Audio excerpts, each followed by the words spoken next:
about pain assessment and crap like that. So if you want to learn something with me, stay watching. I think that's what they said. I don't know. Anyways. It's important to remember when we are talking about pain that it is a subjective data. It is only felt or perceived by the person experiencing it. And there are certain objective data that we can use that kind of helps us tell, but it's just important to remember that it's just what that person is feeling and dealing with. And we really need to keep our biases at bay. When somebody is experiencing pain, sometimes their blood pressure will be increased, their respirations or their pulse might be increased. Everybody's different, so not necessarily. We can really categorize pain into 4 different categories. One would be the etiology of it, another would be the mode of transmission, the location of the pain, the duration. So is it acute or chronic? Acute pain would be rapid onset, varying in intensity and duration, so timing of pain, as well as being protective in nature. If you touch their stomach and they have pain in their stomach, they're going to clench up and try to protect it. For chronic pain, it's usually lasting longer than 3 months, is persistent, limited, or intermittent. I can never say that word right. It has these periods of exacerbation and remission. And by that we mean that during exacerbation periods, it's going to be intensified. And remission periods means it's not going to be as, if at all, painful during those times. The origin of pain. Is it physical pain, like did they cut off a limb or a finger or a toe? Is it psychogenic, or is it referred pain? And referred pain is common with people that get surgeries. Like, for example, if they get something that's laparoscopic and they experience pain in their back rather than in their stomach from the gases that they fill the belly up with while they're doing that. So that's an interesting thing.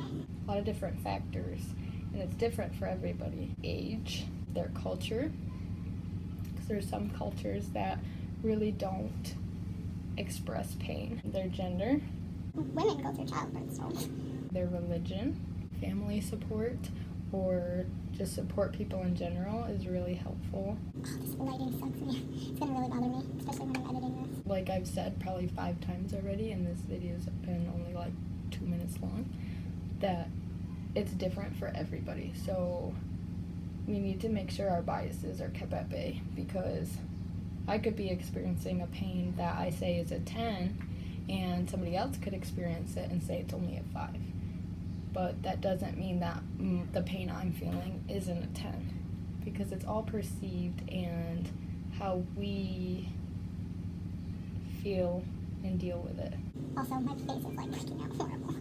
So there's some basic assessment methods that we can use, one of which is patient report of pain, family/support person report of pain, nonverbal cues like grimacing or guarding. So the mnemonic for our general assessment is old cards. O being onset. When did this start? L being location. Where is the location of the pain? D being the duration of the pain. Is it constant pain? Is it coming and going? Is it only during certain things that you're doing? C, characteristics. Is it sharp? Is it achy? Is it numb, dull pain? Like, what kind of pain is it? A, aggravating factors. So what makes it worse? R being relieving factors. What makes it better? T being treatments. Did you take ibuprofen? Did you take acetaminophen? Did you use an ice pack? And if you did those things, did it help? Did it make it worse? S is for severity/scale. which we're gonna get into. I swear these things are death traps. Dangerous. Dangerous. One of them, the most common, is the 0 to 10 scale. So the Wong-Baker Faces scale, which you'll see a lot in pediatrics offices. Sometimes it's easier for them to point to the face. And then another one is the FLACC. I really don't know how to pronounce that. Like coma patients, unresponsive, like patients that are intubated. So coma patients. I found this at the dollar store. Okay. So some RN interventions for pain. These are just like basic ones.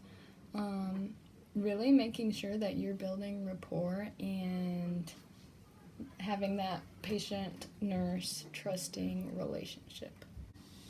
Removing or altering cause. So if they say, my sock is hurting my leg, it's too tight, well, maybe repositioning the sock or taking the sock off.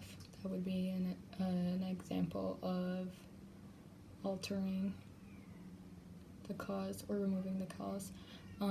Altering factors of tolerance, so maybe the temperature of the room, the lighting of the room, and then non-pharmacological measures, so like back rub, soothing music, relaxation techniques. I still suck at putting lashes on. Don't at me. Managing pharmacological measures, so analgesics, non-opioid analgesics, and then opioids or narcotics. This one doesn't look great, I'm not gonna lie. Well, And since we're talking about medications, we might as well talk about the rights of medications. And this mnemonic is Dr. Tramp. So D, the right documentation or order. You want to check that. R is the right to refuse. if they don't want it, we're not gonna force them to take it. T, the right time. M, the right medication. We want to make sure we're giving the right medication. So we don't want to give people the wrong meds. That's scary. We want to make sure we're giving it to the right patient. I got my lashes and everything on. Once again, I really suck at lashes, so don't at me about that either. Poop. Got glue on my phone from this freaking thing. Oh well.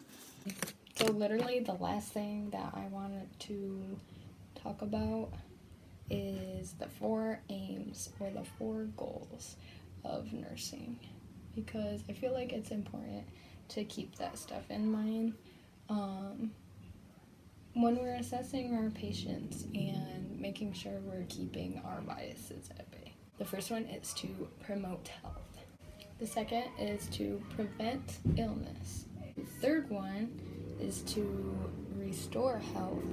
The last one is to facilitate coping with illness and death. That's basically all I've got for you today. Wasn't a very exciting one, but it's important to get down the basics before we get into the funner stuff. Sorry, the more fun stuff. If you want to learn some stuff and watch me do my makeup, keep showing up, I guess. I don't know what to say. Anyways, I hope you learned something new. Bye.